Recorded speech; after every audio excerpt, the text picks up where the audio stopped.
Veterans groups have increasingly been making calls to the White House to allow for the use of marijuana for medical purposes in veterans populations, mainly for treatment of chronic pain and post-traumatic stress disorder. It turns out the VA actually heeded some of the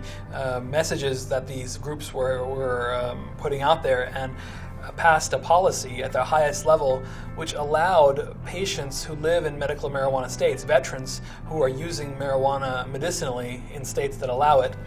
that those VA hospitals where they are also getting treatment for things like chronic pain, those VAs would not be allowed to fire those patients just because they are using marijuana for medical purposes through maybe an outside doctor from the VA. That's called cooperative non-interference. The Veterans Hospital's policy towards medical marijuana patients is one of cooperative non-interference. That's very hopeful for patients who live in those states, but there are a lot of states where veterans live where medical marijuana is not legal at this time. So they should know that there are a lot of conditions and syndromes that veterans face, most predominantly post-traumatic stress disorders and pains from injuries, chronic pains related to injuries and trauma, that marijuana has been shown in preclinical and early clinical studies to be beneficial for.